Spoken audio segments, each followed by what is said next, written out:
In July last year, we got our first look at Far Cry 6, and that was a dramatic cinematic trailer, some screenshots and basic information about the game. However, today, finally, we get to see some of that juicy gameplay and learn more about what this massive game has in store for us. There's a lot to take in here. A big thanks to Ubisoft for sponsoring this one and letting me have a peek at the game early. Now, for those not familiar with Far Cry 6, this time around it's set in the tropical nation of Yara, an island deep in the heart of the Caribbean that's not so loosely based on Cuba. It's quite different from Hope County though, the fictional region of Montana from Far Cry 5, and it's also a return to a tropical setting.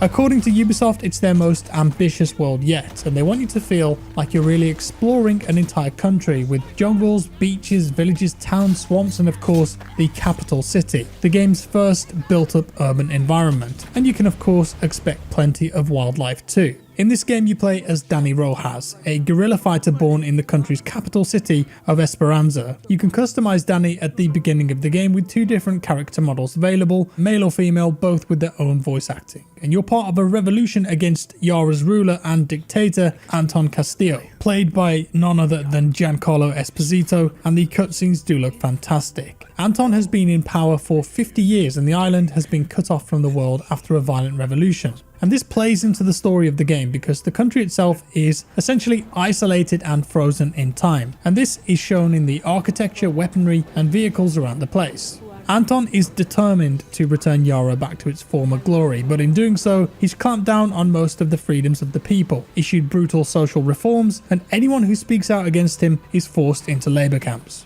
One person alone is not a revolution though, although it can be the spark, and you're going to need some friends to help you out. Clara Garcia is the friend of Libertad, a revolutionary group fighting back against Anton Castillo, and she's the main protagonist that you work with. And then her mentor Juan Cortez also happens to be a guerrilla master and a master of invention, and he will provide you with all of the weapons that you could ever need. Speaking of which, let's talk about guns. First of all, Far Cry 6 has the biggest roster of weapons in any Far Cry game with 49 military grade weapons. Now, because of the era and the country of Yara being lost in time, you should expect modern weapons but also older generation guns from the Revolution and earlier wars. LMGs, sniper rifles, assault rifles, you name it. There's also armor piercing rounds that will help kill enemies who are wearing helmets, and explosive arrows to go with the compound bow. At the core of the game though is a system called Resolver. This applies to other parts of the game too, but it's most apparent when it comes to the weapons. Resolver is a real life philosophy from Cuba, and it means to solve,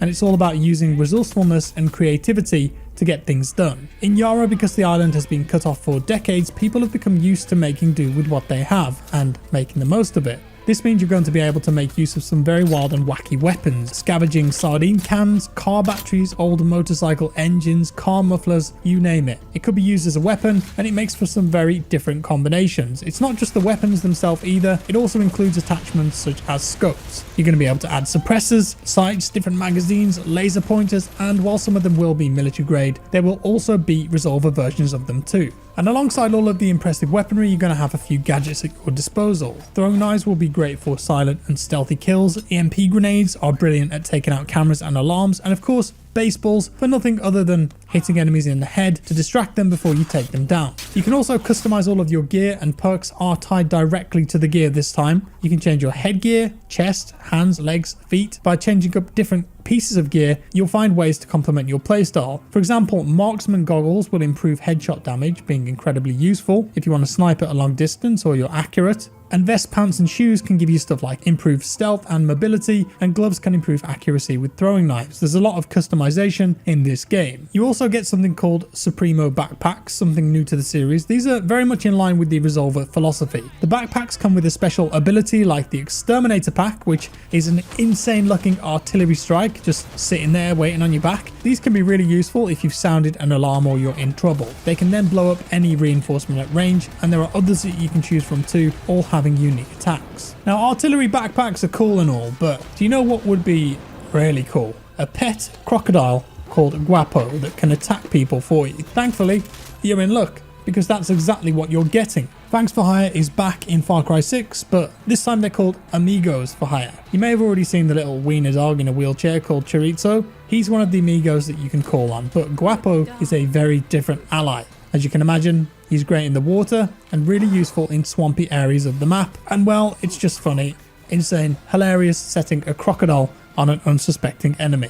So you've got your guns, you've got your pet crocodile, but you're going to need some wheels. In Far Cry 6 you can travel by land, sea or air, although air could be a bit more tricky to begin with, and I'll explain why in a minute. In Far Cry 6 players will now have their very own ride, and it'll be customizable inside and out, and you can have it delivered pretty much anywhere around the world. The Resolver theme carries across to the vehicles as well, so expect turrets, plows, countermeasures and plenty of other customization options for your wheels, and there are horses too if you want to be old school. Getting around the world isn't going to be entirely straightforward though. Anton has the country under a very strict ruling, and the capital city of Esperanza is under martial law. Speaking of which, this capital city is a huge sprawling urban environment, something quite different from Far Cry 6, and that brings with it some very interesting unique verticality in the gameplay. It's going to be really interesting to see how well you can traverse through the city and the rest of the world.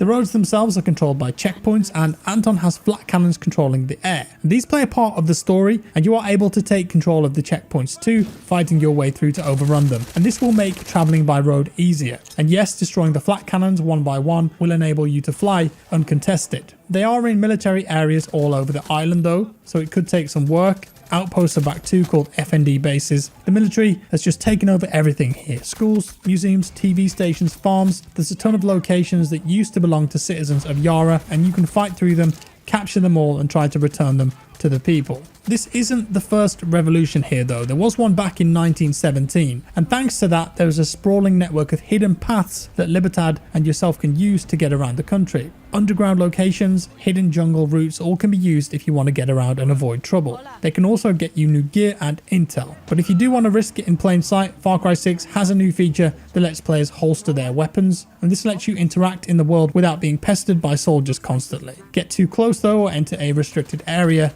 and you're going to be in trouble. So wrapping things up today, it looks like Far Cry 6 is shaping up to be a really fun experience. The world itself is incredibly detailed and varied, and it seems that there's a ton of customization in the game from the guns, the gear and the vehicles to really allow you to have some fun and epic moments. As soon as I can get that crocodile though, Guapo, I think that's all I might do. And while the game is telling a pretty serious dark story, it will be allowing you to have fun along the way. And that's all guys, thank you so much for watching. Do let me know your thoughts on Far Cry 6 down in the comments below. What are you feeling so far now we've seen some gameplay and learnt about it some more? If you enjoyed the video, leave a like. If you didn't, a dislike. Subscribe for more and I'll see you in the next one.